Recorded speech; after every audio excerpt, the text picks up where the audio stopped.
Hey, this is Keenan Fry, and I am joined by. Hey, it's your host, Amir. I'm back. You're listening to the LFG podcast, and we are joined in the studio by none other than Johnny Nikoloff and Max Moldolini, Mussolini, Moldiver. What is it? Muscolino. Muscolino. All right, I butchered that, Max. I apologize. It's okay. Max is here with his Warwick bass. Just coming out of the gate with the punches. Yeah. But we're here with the guys from Debrieder, and yeah, I mean, we had you guys on. We had Johnny on for season 2, and that was a really fun experience. I don't know, Amir, you remember that? Yeah, I remember that for sure. That was really fun. We definitely had. I remember some good jokes during that episode too. I think we still had the segment, right? The surprise segment at that point. I'm Johnny might already have a idea of what that's gonna be like, but maybe he's forgotten too because it's been a while. If we had one dip in the fryer, we're gonna go for a double fry today. Hell yeah, hell yeah. All right, So, deep fried Twinkies. All right, the double diet Mountain Dew. All right, so you guys have been working on a new sort of project. It's kind of cool because we've already done some background on what you guys have done with Debrieder and a little bit about Ogden and the scene over there. Now, you guys are not in Ogden really anymore. You're now in Salt Lake. Yeah. And you guys are getting ready with Debrieder to put out a new sort of EP. And the way you guys have structured it's kind of unique. Why don't you guys tell us how you're structuring this EP? Well, the first song, Asylum, should be out. Is out right now by the time this is out. That was done hand drawn by one of Max's friends who did the art for another band that Max is also in. Fantastic band called Portal to the Goddamn Blood Dimension. All of that art is done by what's his name again? His name's Chase. Chase. And he plays in a band called Last. wait, sorry, we were both kind of like caught off guard. What was that name again? Portal to the goddamn. Oh, Portal to the Goddamn Blood Dimension. Yeah. The Heart Orchestra. Yeah, it's Oh my a God. 10-piece chamber band with like a metal band in it. It's wild. Bring you to fucking tears. Yeah, we're about to release another record too. But yeah, it's 2 violins, viola, cello. I'm on a 5-string electric upright. Then drums, guitar, synthesizers, vocals. And then we're starting to add a horn section. So on our last tour, we were a 9-piece. Then when we got up to Moscow, Idaho, our saxophone player joined us, which made us a 10-piece. And then we just hired on a clarinetist and a trombonist. So we're up to 12 pieces. And it's real slow, real sad music, and we make people cry. It's great. Oh my God. It sounds like almost like funeral doom music. So I don't know if you've ever heard of the band Ahab. They had like 30-minute songs, and it kind of sounds like it's not necessarily slow like that, but that same vibe, that doom vibe. Our songs are about 22 minutes, so yeah. In that ballpark. Okay. Yeah. So there's a couple of things going on here because this is just going to confuse the shit out of people. You guys have like a million projects going on. You guys are deeply tied into the scene, and you guys work with a lot of different folks. You mentioned like Yeah, I'd say so, yeah. 4 or 5 different groups right there. Yeah, Well- I'm in 4 bands right now, Yeah. and that's a low count for me. Usually I'm not happy unless I'm in 8. But yeah, we're at 4 right now. Oh, that makes you the octopus. Eight bands. Wow, how do you manage all those emails and calendar invites, communications? Like that sounds like a lot. I normally don't have a day job. Aha, there we go. Okay, but still, that's a lot of communication. Yeah, but I mean, if you can just do music, just do music. And for a long time there, I just did music.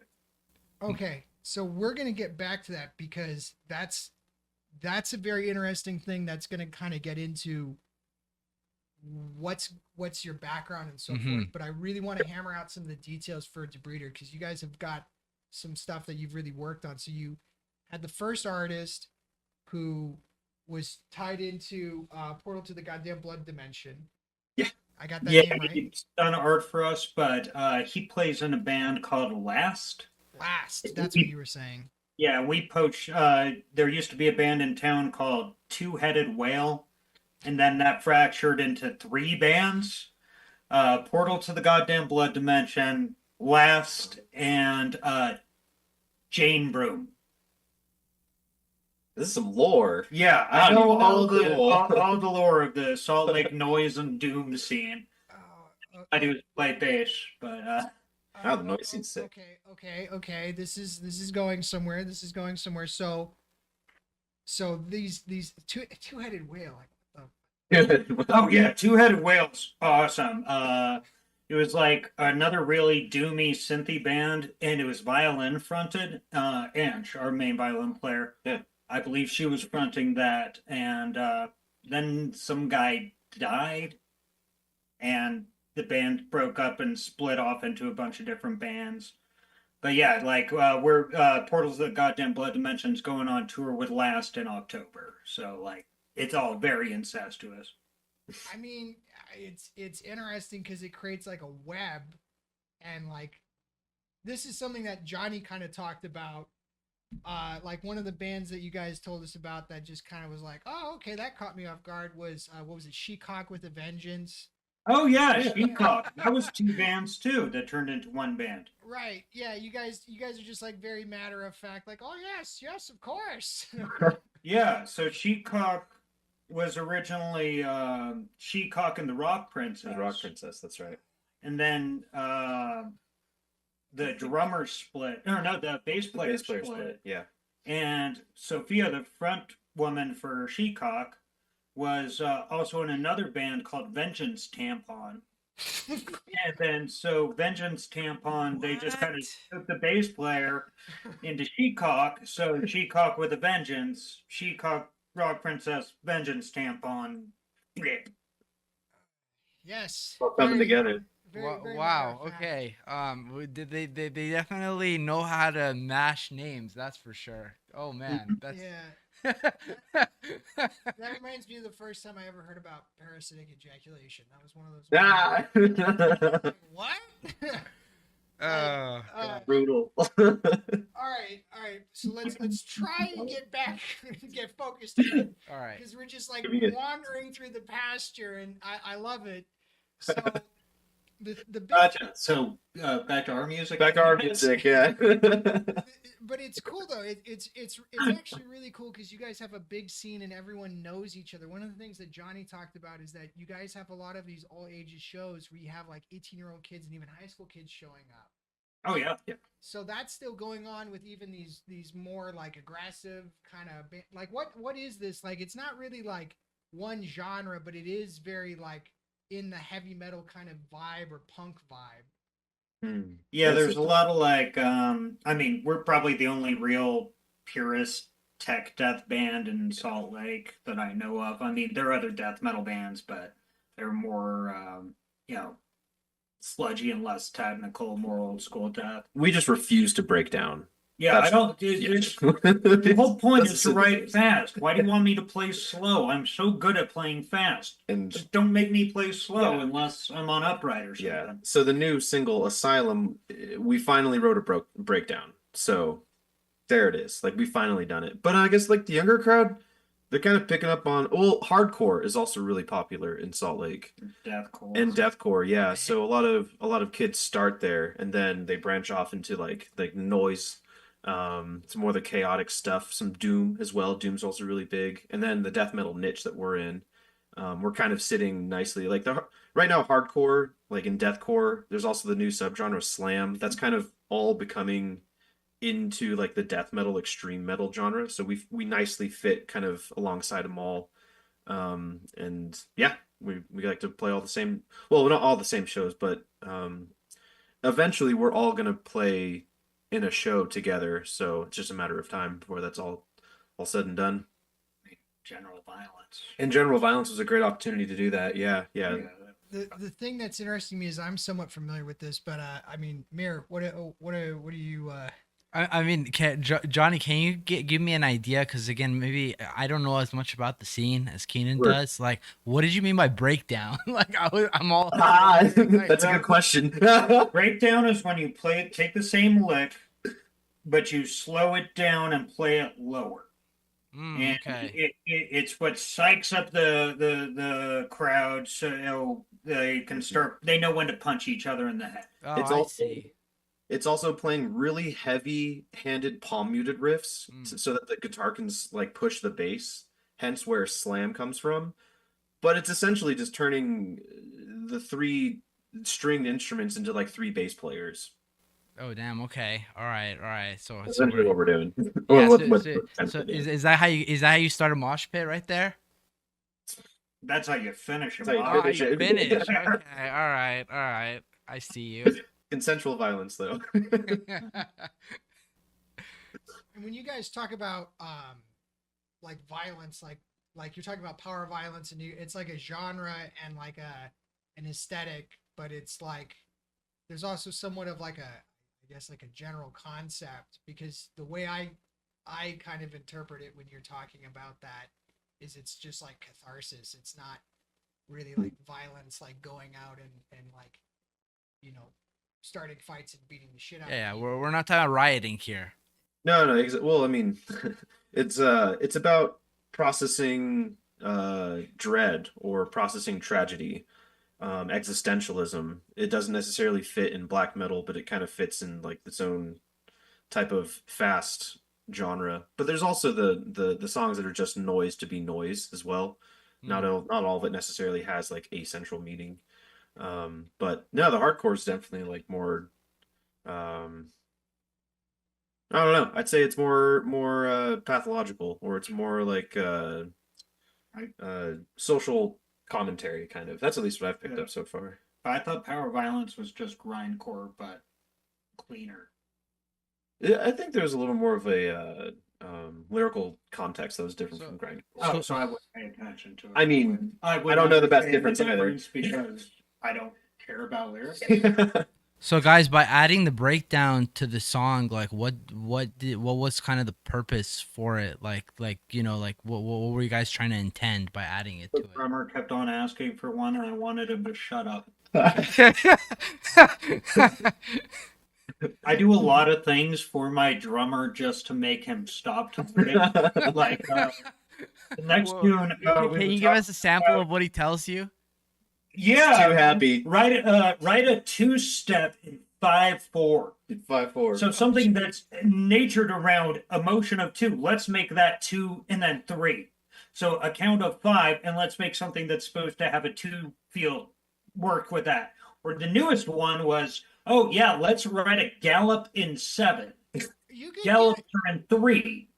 you could get away with the two step if you broke the 5/4 into basically sets of like basically 10/4, or like even that's like the Meshuggah thing kind of, you just encapsulate it in larger meters and then So Yeah, so we didn't do that. We just made people two-step in 5. we Because, forced it, yeah. like, yes, we could go and be smart about it and make it accessible, but the entire point of this, for me, was to make people as uncomfortable as possible. Okay. So if you're trying to make things line up in a way that makes sense to people, that gives them the sense of resolve or comfort or relief, and I didn't want that. I wanted to make people as uncomfortable as possible. At the same time, if you're really going to two-step to it, you just have to add like an extra beat between your 2 and 3, and it's really not that tough. But I don't know, that's just me. I try to do it while I play it so I can show people how to step, but it's kind of tough sometimes while playing. Yeah, dude, you're trying to dance while playing an Yeah, odd meter. A little bit. Yeah, I mean, A little bit, yeah, yeah. It's a little bit of trying to get people to move because we have music that's very abrasive, right? A lot of people watch and they're like, "Holy moly, you guys are shredding." Kind of to separate it, see if they give them incentive to move. But we've also seen kids go nuts when we were playing the most inaccessible riffs. So that's kind of what also kind of gave the inception for the new stuff we're already working on. just try to tighten things up, just go ultra technical, not worry about like what are we doing in this context. Like if we're it's taking right, the extra stuff off. We're stripping it back down and Yeah. just going super technical. yeah, Like we do some gimmicky shit.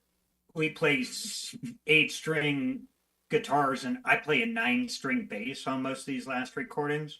Just like that's 2 basses and an extra string. but the pickup's so good. It's so cool. But we're getting back to kind of going back to standard tuning. So the next thing we're doing is going to be all 4-string bass, 6-string guitars, and standard tuning, E standard. Yeah, And we're just going to go as brutal as possible and as technical as possible with those constraints put on us. So it's kind of our approach to the new stuff is kind of play stuff more technical, but in people's normal auditory range. Because we're playing low F sharps, which are basically just brown notes. You can't hear them. You can't. You can barely feel them. It's like a real soft earthquake. you feel them. Yeah. Hey guys, Yeah. on that note, we are going to now we're going into our first intermission. Thanks so much, guys, for elaborating on some of the the purpose and the way you guys came up with some of the undertones for the song, and we really appreciated getting to know more about it. So yeah, we're gonna go on break, and we'll be right back with the two of them, and so please stay tuned.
Hey, and we are back.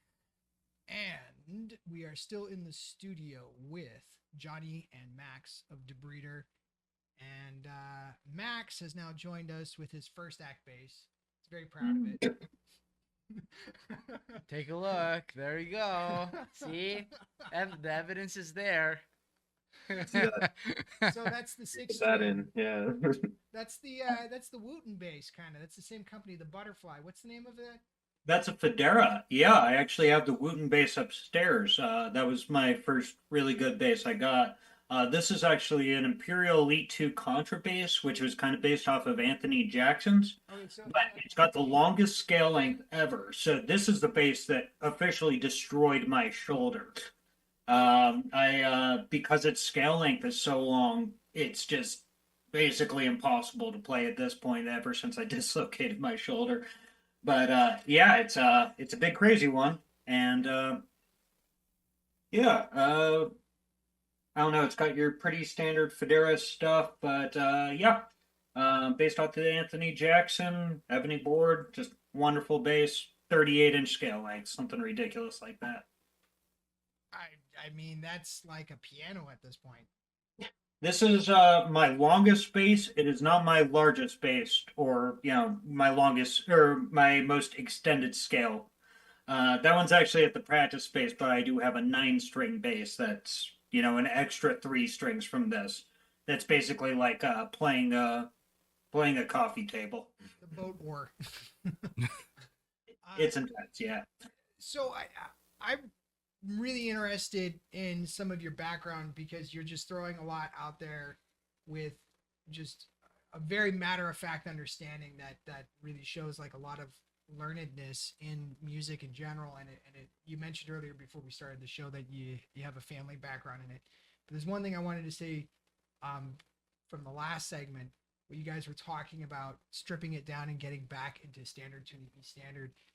What that kind of reminds me of is Ben Weinman from the Dillinger Escape Plan, where he made it like mandatory for them all to play in E standard and do like the most crazy fucking shit they could do. And I mean, he was the guy who really promoted the Evertune bridge so they could jump around and stay in tune and do their antics. Like they would climb on top of the speaker stacks and like, I'm forgetting the name of the guy who's the singer, but he used to like he would jump off of it, and even Ben would jump off of it. And it's just like those kinds of antics. Like it's also the musicianship, but then just like the fucking craziness of the show that just makes it on a whole nother Do you guys do those kind of antics yet, or are you building up to it? Me maybe. I'm probably willing to do it. Maybe our singer, but he's really tall. So. Yeah. You know how tall people are with breaking things, they have extra inertia because they're the limbs, right? So they're a little more accident prone, and I don't want anyone to become injured. Anyone else? I'm okay to be injured. No one else though, so I'll probably do it before anyone else. Front flips. Well, you've already dislocated your shoulder, Max. I thought you mentioned something about that. Yeah, I did, like a couple months ago. It was ridiculous. I was watching that new series of Fallout, and I fell asleep, like kind of like this, where I was resting my head on my elbow, and I woke up, and shoulder was just completely out of socket. Called up a friend who had relocated my shoulder before. It was so dislocated he couldn't do anything. I had to go to the emergency room. And they tried yanking it back in while I was conscious, couldn't get it, so they had to put me under to yank my shoulder back in. And yeah, so that's one of the reasons I'm going to smaller bases as well, other than just wanting to get back to basics. When I'm playing on the 9-string these days, like I'm losing feeling in my fingertips. I guess you can't watch Fallout anymore. I've watched the series like 3 times after that, but that was like the first time watching through it. I don't know how I fell asleep. Amazing show. But yeah. So you got a family history that is interesting. Your dad was a professional musician, I think is what you were mentioning. Oh, he still is. I'm playing a gig with him this Saturday. But yeah, he's been running a band in Utah for 40 plus years, doing like wedding gigs and corporate gigs. I play a lot of Michael Bublé covers at a lot of Mormon weddings. Which song? Yeah, Which that's song? why I have to play the death metal so I can keep my sanity after that bullshit. We always Which song, Max? Which song in particular? Just haven't met you yet. Oh, there we go. Yeah, I had to play that one a lot. You know, Yeah. Oh, Yeah. it's awful. Yeah, Yeah. it's so bad that the music video is them walking through a grocery store. So I guess he knew his audience. You should surprise them with a death metal cover of that song. That'd be amazing. What you guys got to do is play the soundtrack from the Book of Mormon at one of those weddings. Yeah. You know, that's the other thing my dad does, actually. He books all the local musicians for the off-Broadway shows that come through. So he's actually booked the orchestra for Book of Mormon when they came through town. Oh my God, that must And be surreal. they liked the band so much, they actually hired the bass player, Adam Overacker, to be the touring bass player with the band for the Book of Mormon, the musical. So we actually got some Utah boys out on that touring show. cool. Okay, this is just fucking surreal. I know, Okay. right? Wow, that's a lot to unpack there. That's for sure. So Trivia. so your dad has like 40 odd years, and you said he went to music school himself, right? Yeah, he went to Westminster back in the 70s when they had an amazing jazz program. Like some of the like the guys who came out of there that got famous at that time were like the Fuller brothers. They end up playing horns for like Frank Zappa and stuff like that. Ooh, brothers. I mean, But I yeah, they had a great jazz program in the Yeah, 70s. Keenan's a Zappa head too. I don't so- know. I don't know the Fuller brothers. That's interesting. You ever listen to that album, The Best Band You've Never Heard? Yes. They're the horn players on that. That's fucking cool. So they were more the touring band than the studio band. So you hear them on a lot of the later live recordings, the like late 70s, early 80s. Okay, because I mean, I'm familiar with the Mothers of Invention and all the stuff that he was doing in the studio, where he was taking the live recordings. Because he had that trailer. Zappa was a weirdo. He had that trailer where he would just record everything live and then slice it up in the studio and make it into its own thing. I mean, Yeah. but that so okay. See, we're just going down so many different rabbit holes. It's really interesting. So your dad went to Westminster, where a lot of jazz musicians came from, and then what was your start in music? Like, when did you start to get into it? I started playing bass when I was 13. I actually got my first bass on my 13th birthday. I played horns and piano before that. I think I was mostly playing alto sax and stepping up to bigger saxes.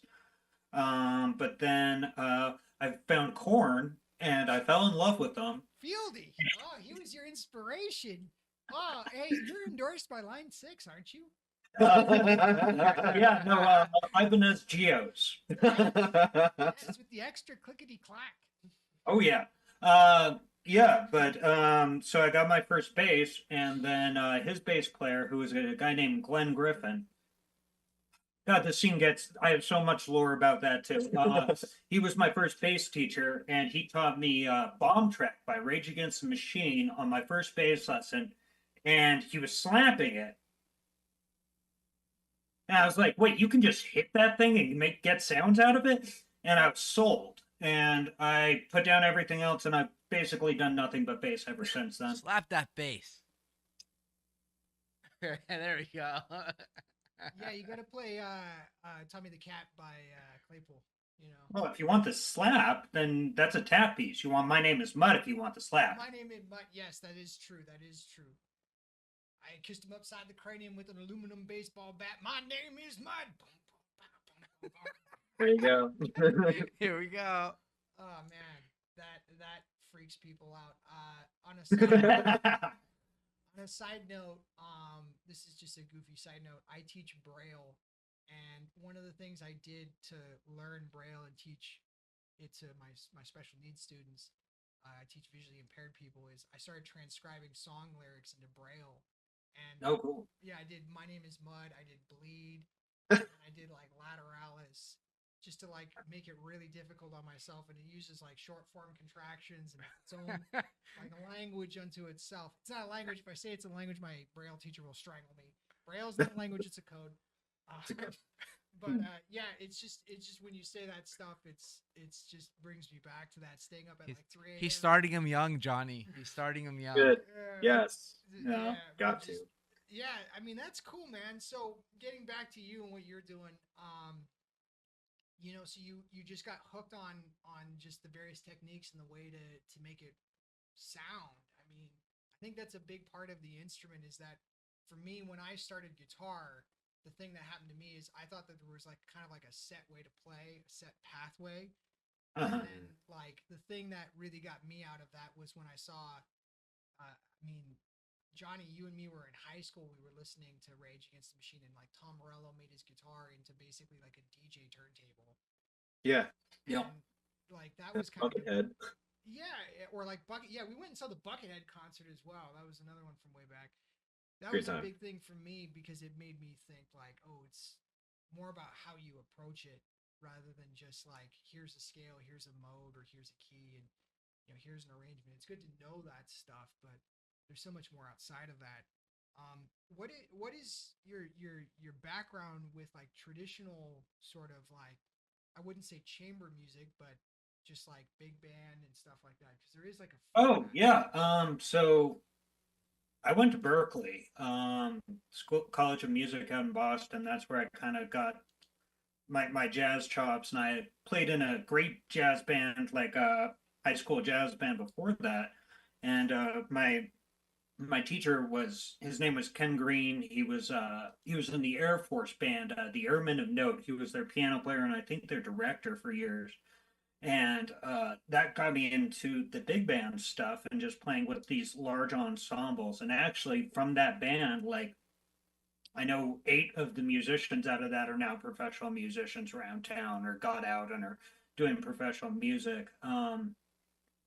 And then yeah, I went off to Berkeley, and then when I graduated, I ended up coming back to Utah and playing with my dad's band, and that's a big band. He's been doing jazz, big band stuff for like 40 years, and it was kind of cool because when I came home, he had actually hired my piano player from my high school band into that, so I just kind of slid right in, knew some people. Most of the musicians had known me since I was like a child, so I was kind of the heir apparent to the band, and yeah, I've been playing, you know, as many big bands as possible for like the past 12 years, and then like last year, maybe it was 2 years ago, I started playing in Portal to the Goddamn Blunt Dimension, which is like my first real chamber thing. Like I played upright, I played bowed upright before that, but that was my first chance to really work inside of that idiom and like read and use the Trat harmony chaps and think about counterpoint and all those things I've ever had in the real world, not just in theory like I was when I was at school. But yeah, it was so I've had an opportunity to play with a few big bands. It's one of those things where you kind of have to be an upright purist to play in most jazz big bands, and there are better upright players than me for a lot of those situations. But luckily, the one that I do with my dad, he's a big arranger, so he likes doing these horn arrangements, these big horn arrangements of pop tunes, and so the electric bass is super necessary for those. Like we do straight disco stuff, and you just can't get like that disco 16th note slap thing going on an upright comfortably, or Hey, Yep, I got to play them on the electric, which is really cool. can you say that last thing again? It cut out for a second. Sorry about that. That I got to play these like 10-minute disco medleys, and I mean, you got to play them on electric. yeah, I mean that's kind of a thing that goes back to the bassist whose name I'm forgetting from Sly and the Family Stone. He was, I think, one of the first Larry guys. Graham. Kerry Graham, is that right? He was one of the first. Larry Graham. Larry Graham, excuse me. yeah, no, not Cary Graham. I don't know who Kerry. Larry Graham, Graham Special Station, Moonbase. Yep. He's got it. Yeah.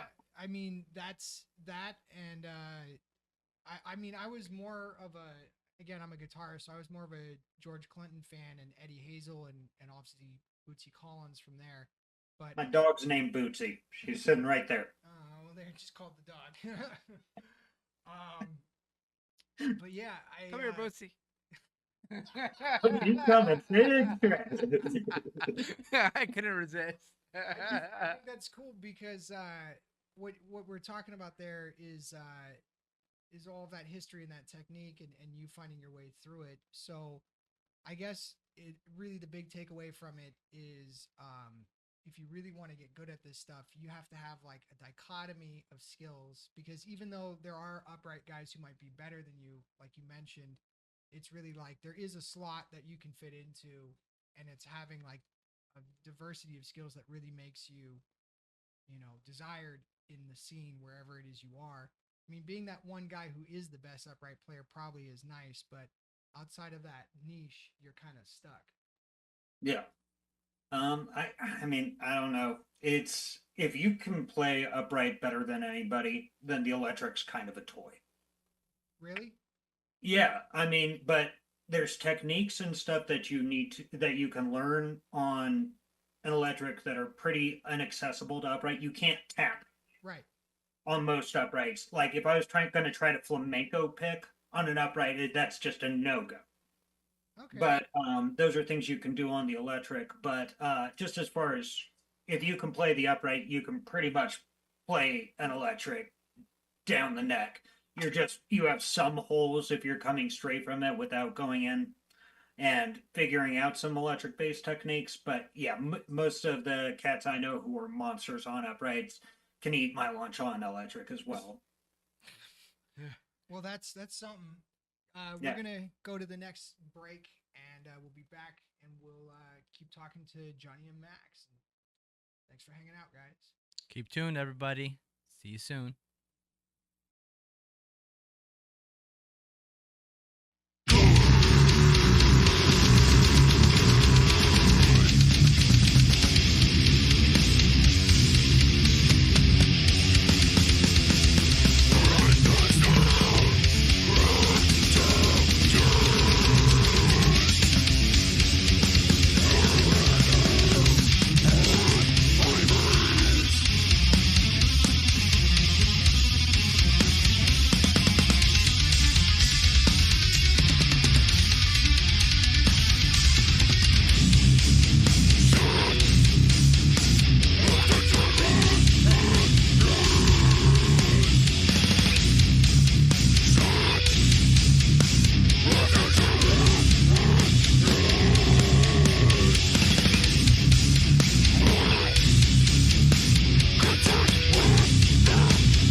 Hey everybody, we're back with Johnny and Max. Really good to have them. And for this part, we're gonna talk a little about how the two of you met, and also a little bit about both of your future plans.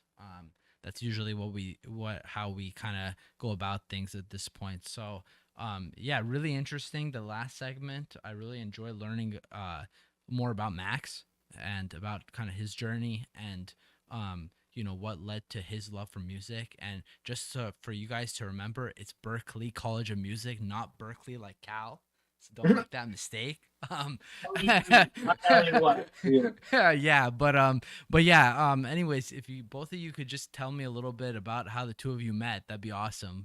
Just so we kind of get the full spiel.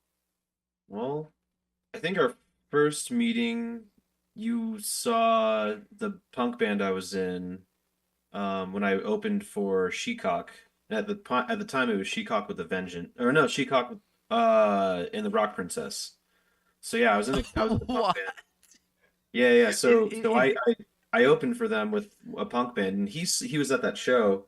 And afterwards, he was like, "Hey," he introduced himself to me because we were like, "Hey, like I think we saw each other at the guitar store that he worked at the time." And then a couple years passed, that band broke up, unfortunately. And I started writing death metal, started getting really more into like just playing as hard as I can. And then just before the pandemic hit, I think I hit him up to like play to just jam and see if he liked the stuff I was writing. all And right, all right. and then at the time, I think you had like a lot of projects going on. Yeah, that was when I was in a full 8 band. I had the full load. Yeah. So it wasn't until COVID kind of went into full like lockdown, yeah, that we started hanging out more and writing stuff and kind of just building the band from one song to the 3 songs that we have now, or the 4 songs, and then yeah, now the EP that we're releasing now. 7 songs now total. Yeah, yeah. At the time we wrote like Bloodletting together, and now we've written the new EP. That's all of us writing together. So yeah, it's been a progression. Nice. But That's awesome. That's actually a really good segue to what I wanted to ask, which is like knowing a little more about how the two of you work in tandem, like together. Like when you're doing projects, like how do you like or I'm sure with other members too, but how do you divvy up like the different parts of like, like for example the EP, like, the different parts, like are there specific things that you each focus on, like, and then like do you guys get together? I'm sure you get together at certain points and like discuss how the album's gonna sort of like come together thematically. Like I'm just interested in kind of that too. Um, well, as far as the songwriting goes, if Johnny, so me and Johnny both write songs for the band. If Johnny writes a song, he brings it to the band and we edit it and edit it and edit it till we finally have a complete project. It's super unpleasant process. We're all very cruel about it. No diplomacy. He wrote something that he his heart and soul is set on, and then we just crush it and dissect it. straight And up. just, yeah, we attack the Oh whole my song. gosh. Yeah. And then if I'm writing a song, I sit down for 5 minutes, and then the song's done. There's only been one time we vetoed Max's idea. And I think if we moved it like a half step up, we probably would have accepted it. But there's rare times we veto stuff, but we both introduce things and then we all build on it together. And then most recently we've been kind of just back and forth showing each other what we've been working on, and then yeah, just kind of build ideas. We also give helpful criticisms as well. Mhm. That's what at least I call it. Yeah, But, constructive criticism, right? yeah, but it's in the spirit of making the best riff possible and making sure that the riff actually hits and it makes sense. It has its own context and everything else that people see in it. It's like, Yeah. the magic of songwriting, right? But my songs usually end up coming from our drummer making an obscure request of something he wants to hear, and me finding a way to deliver it. God, this drummer sounds like quite the character, man. Like You guys will interview him next. whoever they are, I really want to know a little more about them now. Like, Well, I mean, if it was a here, he'd be asleep over there on the corner. He's never stayed away from anything we've done. you always gotta have one of those. Mixing and Those guys. mastering, just death metal at unspeakable volumes, and there he is, just passed out. Yeah, I We had a think, meeting for a music video, and he slept through the whole damn thing. I'm pretty sure he'd do that for this too. Oh man. Oh, Then he'll that's just, brilliant. ask for something obscure. yeah, the Instagram post that I made to kind of promote the new single, I think the last picture of it was him sleeping But it was the day the picture was taken was our sound engineer like getting a full reel of when we were in the studio, what our day progress, and it ended with him on the couch just like napping after tracking, just to put the icing on the cake. It was great. That's amazing. That's actually awesome. You guys touched on a point actually on the next part I wanted to sort of touch on is the projects that both each of you are working on. Do you mind? Can you give us a little insight into like what you guys are working on, and to the extent obviously that you're comfortable with, and like maybe where you want to take that? Sure. So the next thing is we're getting back into standard tunings. We've always done standard tuning, but we play extended range instruments to the point where there's nothing standard about it. So we're going back to standard tunings and just going very brutal and technical. Says the guy carrying a 2-string bass. Yeah, this was made out of a snow shovel. Got the hand. Show the back. Show the back. Oh yeah. Yeah. We're not kidding. Oh, this is wow. Okay. Wow. That's the proof is in the pudding. Yeah, it's got EMGs in it. Nice. It actually sounds better than most people's P bass. It's a great sounding bass, and it's fretless. And it's fretless, so you can like slide harmonics and such. It's great. This was made for me by one of my professors at Berkeley. His name was Jim Stinnett. His son Grant Sinnett's like right now one of the legendary bass players, one of the YouTube guys who does all the tapping, and it's called a Heavy Lifter. HL. Nice. Okay. There's a name for folks if you want to look it up right there. Especially Lifter bass. That's actually kind of cool actually. Yeah, he actually before he died I think last year or the year before during COVID. He had a heart attack, but he was making like amazing Fender clones, like Penza level Fender clones under the name Stinnett basses, and they're gorgeous, and they aren't being made anymore. So if you could afford one, buy one because they're only going to go up in value.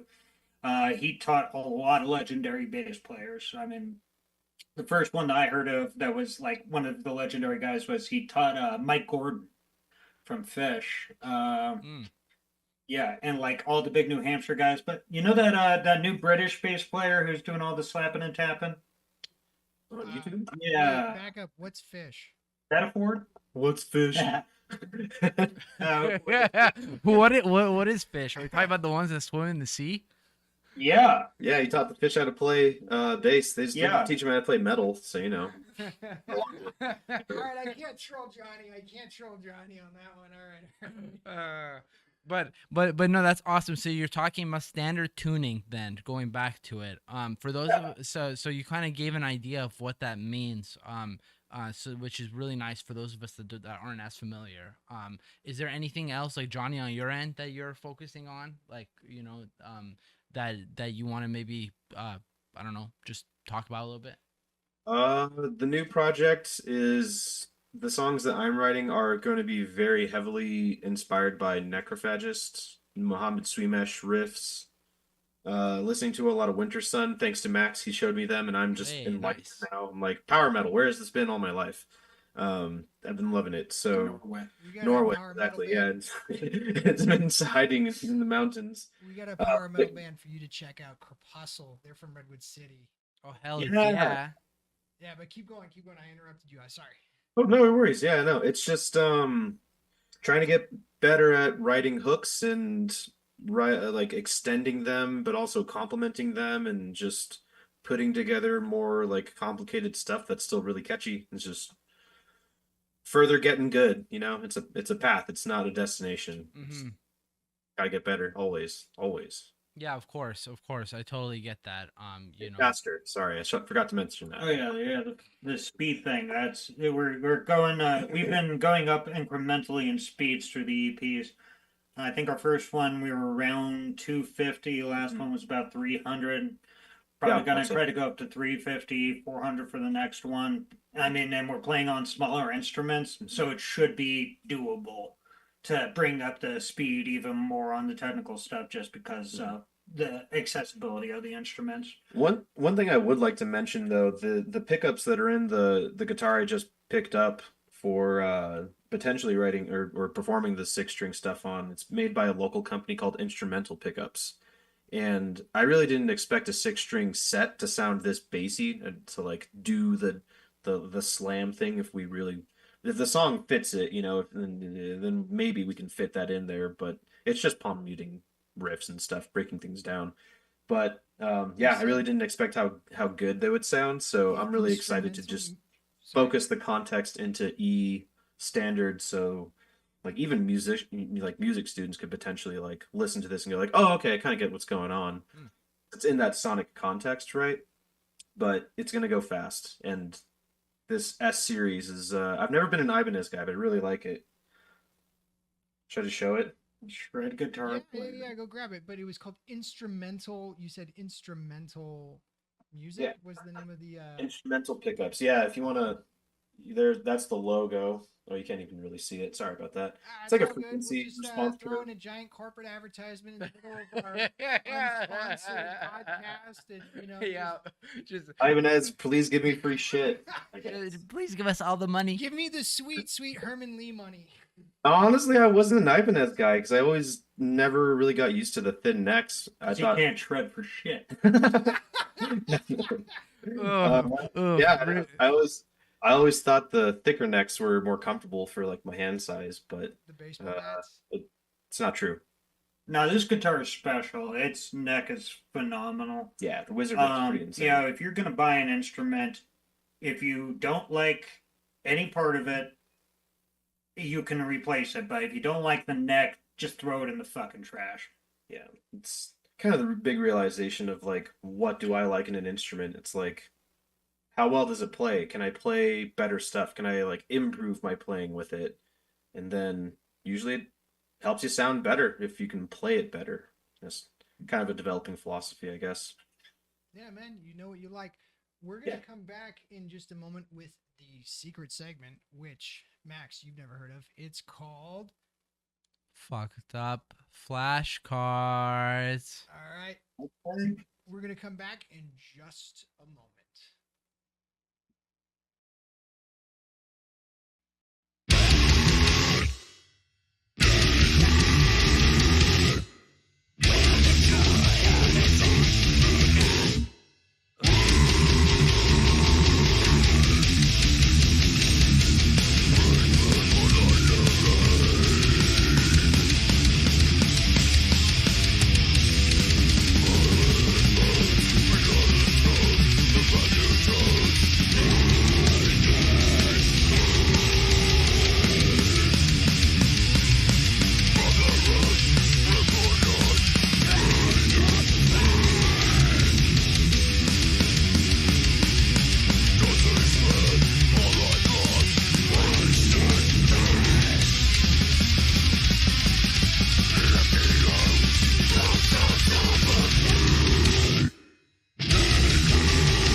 Okay, that was pretty fucking cool.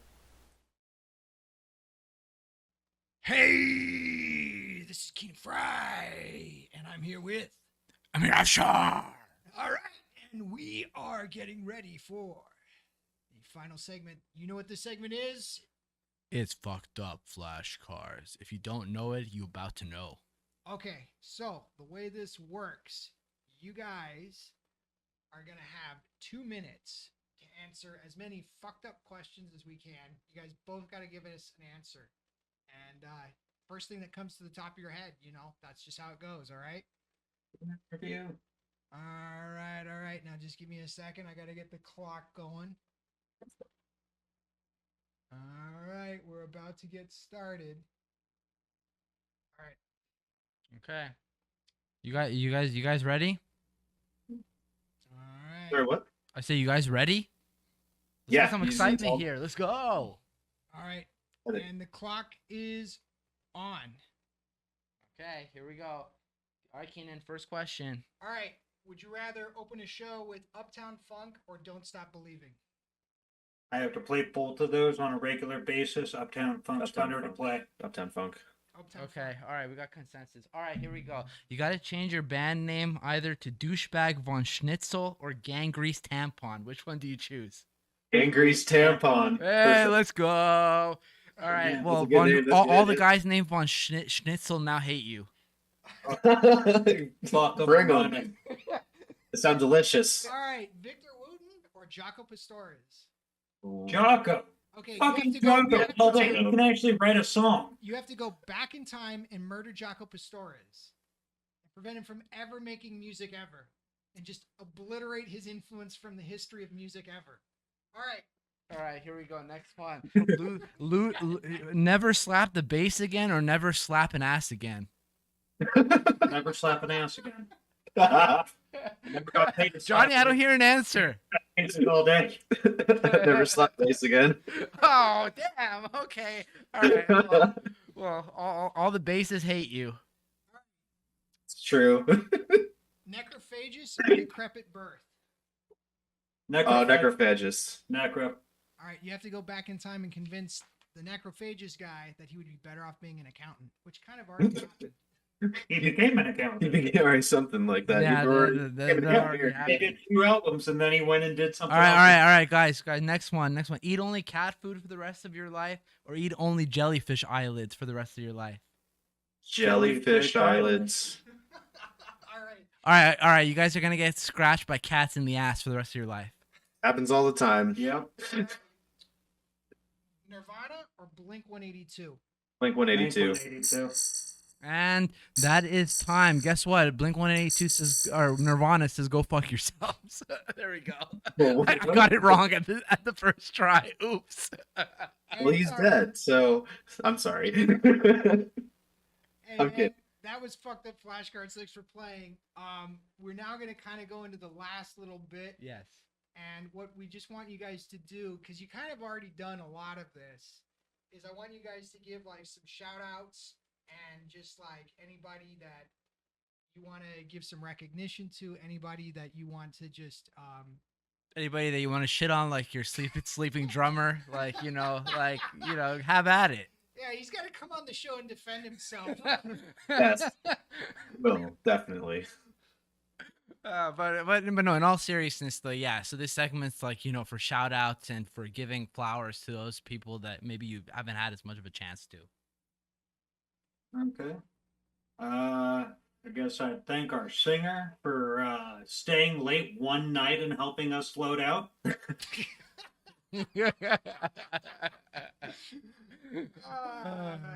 Brilliant. I love it. Okay, that's a good start. Very, very gracious. Our buddy Kai Christensen, who's in numerous bands in town. Snuff Tape, Amorous, what's the new one? Monastery. Demonastery and Rauco. Yeah, he's been Oh, and Johnny Baseball. Johnny God, he Baseball. plays more bands than I do right now. I'm He is. fucking up. He's working. Yeah, he's killing it. He's a good friend of ours. Mike Sasich for endlessly researching whatever he does to satisfy our bullshit requests in his studio. Really couldn't be humbled more, and his process is amazing. So really big shout out to him for dealing with our requests, but him being so for it all every step of the way. What's the name of the studio? Man Man, versus music. Man versus Music. And Okay. Is that in Salt Lake or? Yeah. Okay, that's cool. That's cool. Anybody else? Any other friends, family members, or anything? Yeah, Camilo Torres. He's my drummer in Laser Weasel. He lets me stash a lot of my gear at his house. All right. Shout Hey. out Camilo. Let's go. All right, you got to go to his house and break in and steal all of. It's none of my good stuff. Hey, this isn't fucked up flashcards, man. Like wrong segment. we don't have another bass. Well, yeah, we haven't gotten another bass yet, so no, not a new segment. See, they caught on, everybody. They caught on. Oh, he's gonna grab something else. All right, new segment. Now you can talk shit, Keenan. Oh, there we go. Yep, there we go. So which one is that? Oh, this is like the KRCL show. Oh, Circus Brown. For Circus Brown. KRCL. Yeah, Circus Brown. He is a radio host at KRCL Radio. Yeah, and the 91. guys in Maximum Distortion. They And play Maximum us all the Distortion. time. They're Yes. great guys. Yes, big shout outs to Nice. KRCL Radio. Very appreciate you putting local music and local death metal on the radio. Like, that's awesome. Yeah, Aces High and all their affiliates. That's our like local metal venue that we play at a lot. They're wonderful. The people down at Kilby Court for letting us in. Emma, she plays a narc. She got us on a localized show. We're going to be in Slug, Slug magazine, which is our like local monthly underground Shout out news. Slug Magazine. Yeah, in Slug magazine. But Emma specifically for getting us on. I forget the lady who did the interview. Her name is M, M. the girl who did the interview for us, Yeah. and Moses for the photos for the magazine. We'll feature some of those on the Instagram. I think you guys are gonna like them. They're pretty funny. Fuck yeah, dude.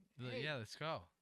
you guys, thanks for coming on to the show. I really appreciate you guys just giving us more of your time. I don't know. Yeah, thanks guys we really appreciated having you both here. Max, it was awesome to have you first time. Johnny, second time, repeat guest. We really it was a pleasure learning about both of your backgrounds and like also how you guys met and the current song as well as meaning the current single as well as the EP that's going to come out. So everybody please go and check that out, and we'll be sure to link it as well on this video. So take care, and we'll talk to you guys soon.